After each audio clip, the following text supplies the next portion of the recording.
Nous sommes à Kinshasa, capitale de la République démocratique du Congo, Canal 54. Bienvenue à tous dans Impact.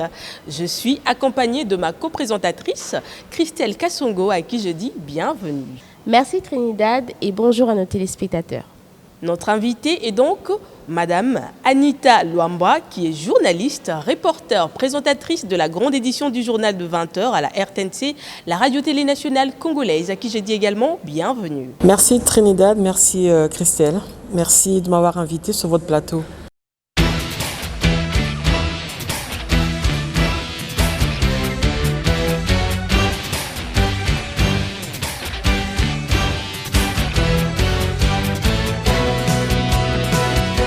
Alors d'abord, peut-on savoir comment est-ce que vous êtes devenue une grande présentatrice, journaliste ? Si je dois parler de moi, c'est quand même un long parcours. Je sais que depuis ma tendre enfance, je caressais ce rêve un jour d'être une journaliste. D'ailleurs, je me rappelle quand j'étais petite, là c'est une anecdote, je me rappelle quand j'étais petite, j'avais toujours l'habitude de me créer un plateau à moi-même et je changeais de voix. Je m'étais comme une présentatrice et j'avais mes invités et je changeais de voix, je posais des questions comme ça. Et chaque fois que je regardais la télé, il y avait une star de, je crois, TF1, Anne Sinclair, je pense. C'était mon admiratrice. J'admirais beaucoup cette femme, son style, sa façon de réfléchir, la manière de présenter ses émissions à l'époque. Je crois que c'était 7 sur 7. Et voilà, j'ai caressé ce rêve depuis ma tendre enfance. Mon père fut journaliste, paix à son âme, parce qu'il a quitté cette terre il y a, je crois, une année.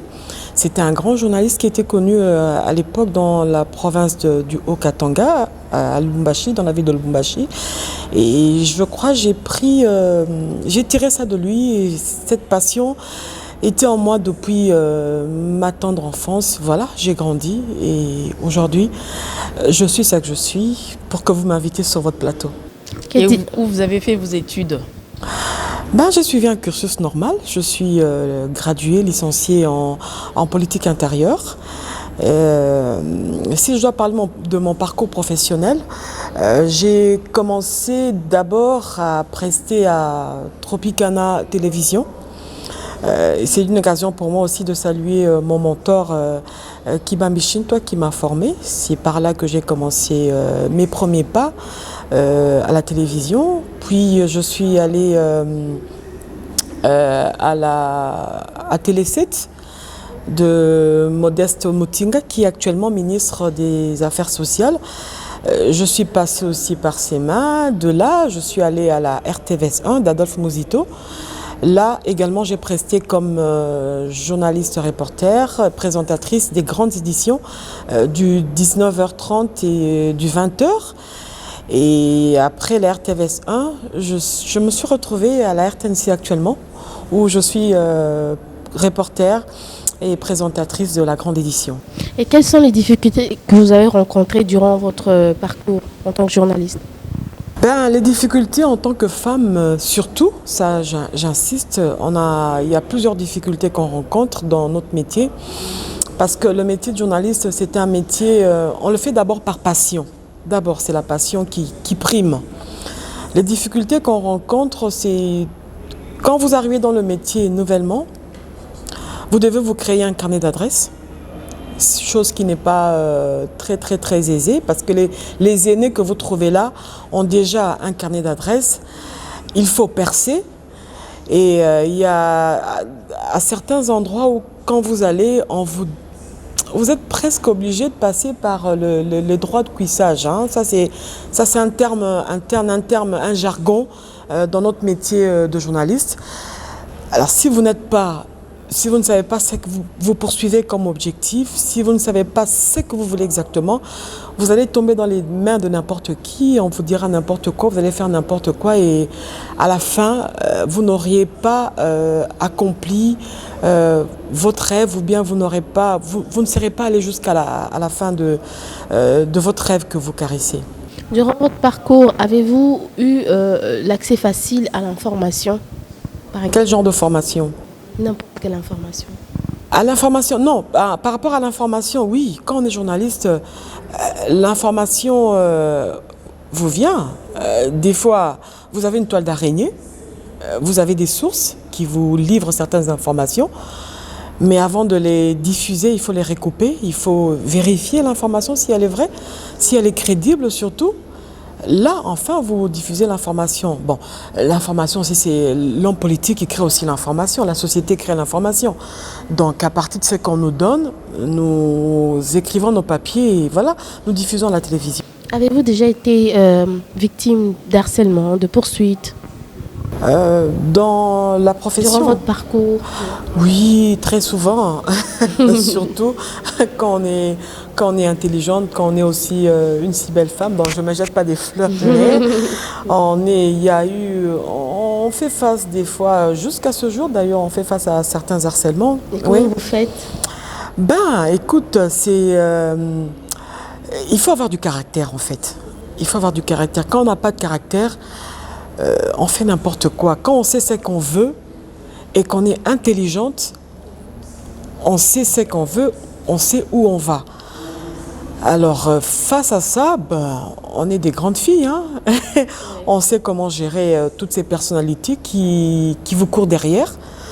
On sait comment être avec eux et voilà, on ne peut pas tomber dans les bras de n'importe qui, non.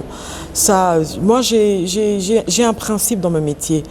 Je ne sors pas avec les personnes qui sont dans mon environnement, que ce soit dans le milieu politique, que ce soit dans le milieu professionnel. J'ai un principe, pas question, c'est le travail d'abord avant. Parlons, puisqu'on en parle, la société congolaise porte quel regard aux journalistes femmes? Généralement, c'est un regard, si je peux dire, un peu négatif, parce que surtout pour nous, les femmes qui passent à la télé, nous sommes appelées comme des femmes publiques. Hein, quand je dis public, c'est pas dans le terme péjoratif, hein, c'est les femmes publiques, c'est-à-dire vous passez à la télévision, il y a des millions de téléspectateurs qui vous suivent, il y a des millions de personnes qui vous suivent.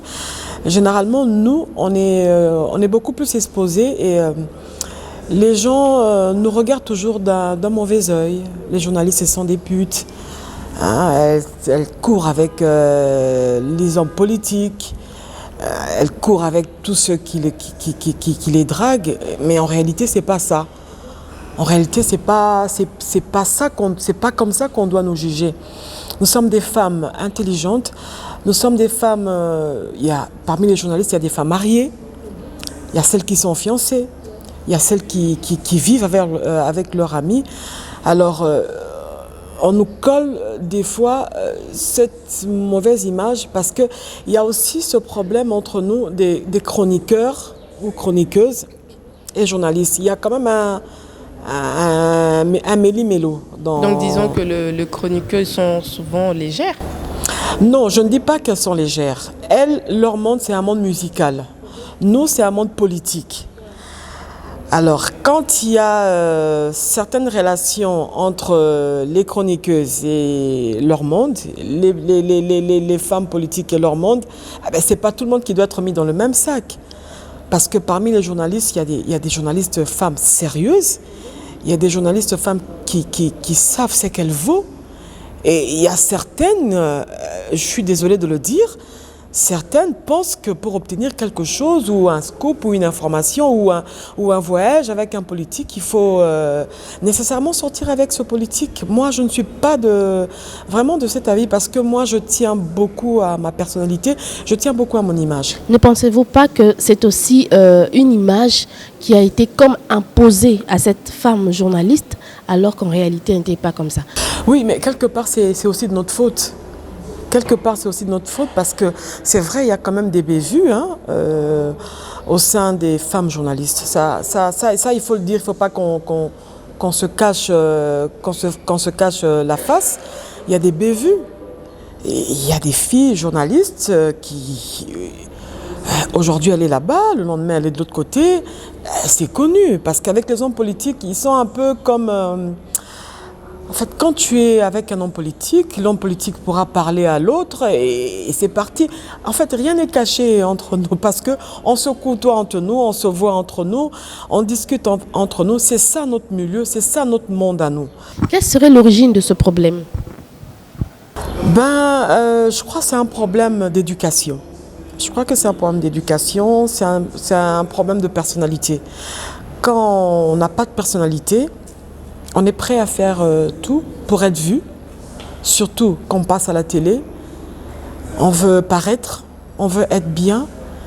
Et quand on n'a pas cette personnalité, on se lance dans les bras de celui qui est plus fort. Mais pensez-vous pas que c'est aussi un problème d'argent?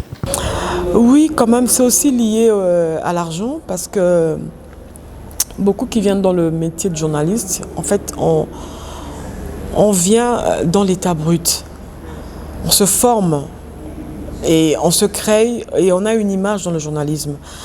Ça peut être lié à un problème d'argent pour certains, oui, mais pour mon cas, c'est lié à la personnalité. Moi, je suis de celle qui tient beaucoup à l'image, à mon image, qui tient beaucoup à ma personnalité et je n'accepte pas trop de bêtises. Pensez-vous que la subvention des médias pourrait remédier à ce problème?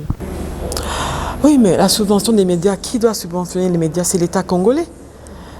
Jusque-là, l'État congolais n'arrive toujours pas à nous subventionner. Déjà que notre rémunération est presque faible, donc c'est très faut dire difficile. faible, C'est carrément. quand même un système. Hein. C'est un système, c'est un peu difficile parce que l'économie doit être remontée déjà sur le plan économique. Que ce soit la journaliste, une personne lambda, n'importe qui, c'est déjà difficile sur le plan économique. Le pays connaît déjà trop des problèmes. On a un défi. Le gouvernement actuel a un défi à relever l'économie actuelle. Regardez, sur le marché congolais, le taux du dollar américain, il est quand même en hausse. Les prix des denrées alimentaires, c'est vraiment, ça prend de l'ascenseur. Donc si on doit subventionner, ça serait un processus. Mais ça serait bien que l'État congolais puisse subventionner les médias vraiment à leur hauteur. Parce que nous sommes quand même les chevaliers de la plume. Hein. Nous sommes le 4e pouvoir, oui. Comment ramener, d'après vous, ces femmes qui ont, je dirais, qui ont été peut-être à la base, qui ont terni peut-être l'image de la femme des médias? Comment aider ces femmes à redevenir des femmes correctes, des femmes disciplinées, des femmes qui ont de la personnalité? Les aider, c'est quand même c'est un peu difficile. Je l'ai dit tout à l'heure, c'est un problème d'éducation d'abord, un problème de comportement, un problème de personnalité. Quand on n'a pas de la personnalité, c'est difficile de conseiller cette personne, à moins qu'elle-même se retrouve face à un problème. La nature la prêche et elle change. C'est quand même un peu difficile, mais écoute, on est appelé à les conseiller. Hein. Les conseils ne manqueront jamais. On dira toujours que ça c'est pas bien, ça c'est bien, ça c'est pas bien. C'est à la personne de choisir le bien ou le mal. Parlons de l'État congolais, que doit faire la RDC pour la promotion de la gente féminine? Que doit faire la RDC? On doit respecter la parité. Il faut respecter la parité. Le chef de l'État se bat actuellement pour le gender. Je crois même dans le gouvernement Samalou Kondé, il y a quand même une forte représentativité de la femme quand même. Dans le gouvernement, l'État doit promouvoir la femme, doit appliquer la parité. Les nouvelles recrues dans les médias disent pour certaines, parce que nous parlons de la femme, qu'elles ont du mal, par exemple, à trouver soit un partenariat, soit un marché, soit à contacter des personnes pour des reportages, des événements, des activités. Elles rencontrent ce genre de phénomène, des sollicitations. Comment pouvons-nous les conseiller? Pour celle-là, il faut... vous devez vous imposer. Parce que l'image que vous donnez vous rapportera le reflet de ce que vous donnez. Je ne sais pas si je me fais bien comprendre. Quand vous donnez une image d'une personne intelligente, une personne qualifiée, une personne respectable, une personne qui tient à sa personnalité, l'image que vous reflétez, elle vous reviendra. Mais quand vous donnez une image d'une fille légère, une fille qui pense que pour avoir un reportage ou pour voyager avec une autorité, il faudrait nécessairement être la copine de tel ou tel, on vous traitera de la sorte. Donc le conseil que moi je peux donner, c'est savoir garder la personnalité, savoir se respecter, c'est très important parce que quand vous vous respectez vous-même, la personne qui est en face de vous va vous respecter. Si vous-même vous ne vous respectez pas, vous-même vous êtes une fille légère, vous êtes une journaliste qui est à la merci de à la merci de tous les hommes politiques, ben, on va jouer avec vous. Nouvelle recrue en Europe, une nouvelle recrue dans les médias reçoit touche à peu près 1600 quelque chose de dollars américains. À quand pensez-vous qu'une nouvelle recrue en République démocratique du Congo attendra? C'est catastrophique. C'est catastrophique. Je veux même pas fraîchement sorti de l'université en plus. Commenter dessus, c'est catastrophique. Oui, l'État doit faire un effort. Le gouvernement de la République doit faire un effort pour assurer l'amélioration des conditions sociales des hommes des médias que nous sommes. Doit-on espérer Ben on espère, hein, on espère que ça changera, on espère, on croit. C'est un processus. Devrait-on limiter le nombre de médias à 50 en ce moment, en République démocratique du Congo? Non, limiter, non. Je ne parlerai pas plutôt, excusez-moi, en termes de limitation. Je parlerai plutôt en termes du contenu de chaque chaîne. Aujourd'hui, quand vous regardez la télévision, ce sont les mêmes programmes, le même contenu et ça lasse. On a l'impression de suivre une même chose, mais sur des formes différentes. On doit changer le contenu. Il y a des thématiques pour chaque chaîne. Il y a des chaînes uniquement politiques, il y a des chaînes uniquement sportives, il y a des chaînes uniquement musicales, il y a des chaînes uniquement à caractère récréatif. Mais là, aujourd'hui, quand on regarde les chaînes en République démocratique du Congo, c'est le même contenu et ça fatigue. La responsabilité est donc à la CESAC. Vous pensez qu'il ne travaille pas? La CESAC fait son travail. La responsabilité, c'est de part et d'autre. C'est de part et d'autre parce que quand on va ouvrir une chaîne de télévision, il y a un contenu, il y a un cahier de charge. La chaîne que je vais ouvrir sera axée sur ça, sur ça, sur ça. Généralement, quand on veut ouvrir une chaîne, on présente un cahier de charge, on se rend compte qu'à la fin que ce cahier de charge n'est pas respecté. Oui, mais il n'y a pas aussi un suivi par rapport à ça. Oui, on peut parler de suivi, oui. Peut-être qu'il n'y a pas de suivi, il y a suivi ou bien il n'y a pas de suivi. Ça, je ne sais pas trop le dire, mais les responsabilités sont partagées, sont quand même de part et d'autre, oui. Sont quand même de part et d'autre. Parlons de la représentativité de femmes, puisque vous en avez parlé aussi. Le plafond de verre commence à s'efficer et donc les femmes font les carrières des hommes aujourd'hui. Que dire? Ben, je félicite ces femmes. Je me dis, bon, au moins, on n'a pas seulement un chauffeur qui peut conduire un camion. Il y a des femmes qui peuvent aussi conduire des camions. J'encourage ces femmes qui font le travail des hommes aujourd'hui. Nous sommes à l'heure de la mondialisation. Les choses sont en train d'évoluer à une grande vitesse. Donc, si les femmes doivent s'adapter par rapport au métier des hommes, j'encourage ces femmes et je les félicite. Pensez-vous que la dernière candidate aux élections présidentielles va postuler? Et pourquoi pas? La dernière candidate, femme, bien sûr, parce qu'on parle de candidate, aux élections présidentielles, parce qu'elle était unique en ce temps-là. Pensez-vous qu'elle reviendra sur la scène? Oui, son nom m'a échappé. Marie-Josée Ifoko. Voilà. Oui, moi je l'encourage à postuler. Ça serait beau un jour de voir une femme à la tête de ce pays. Et surtout que la femme à ce qu'on appelle ce cœur de mère. Je sais que l'État n'a pas d'âme, mais quand même, si une femme dirige le pays, je crois que les choses pourrait aller. Il y a au Libéria une femme qui dirige le pays. Ça semble aller. Juste une dernière question. Une dernière question. Moi, si à ton Koloté, est-ce que vous pensez que c'est à cause des différences que nous avons, nous les femmes, que nous n'arrivons pas plutôt à supporter que tel soit élevé, tel autre soit élevé?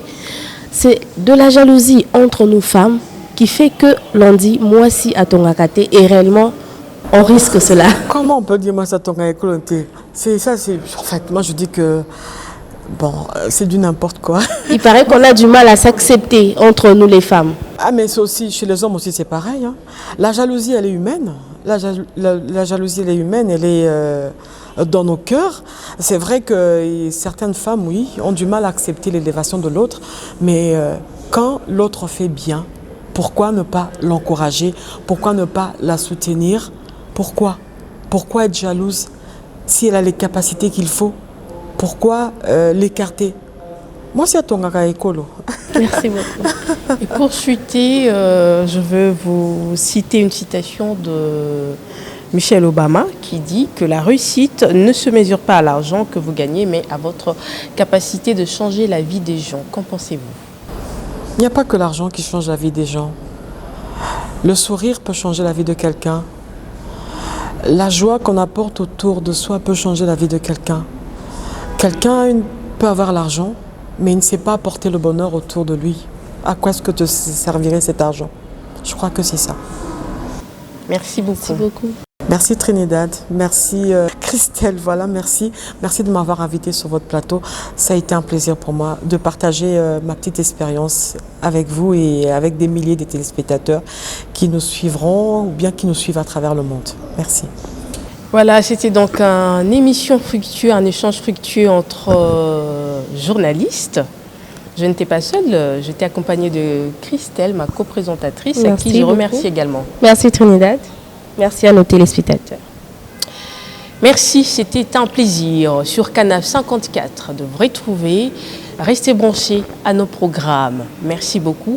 C'est depuis la République démocratique du Congo, la capitale Kinshasa, que nous vous avons présenté ce produit. Merci.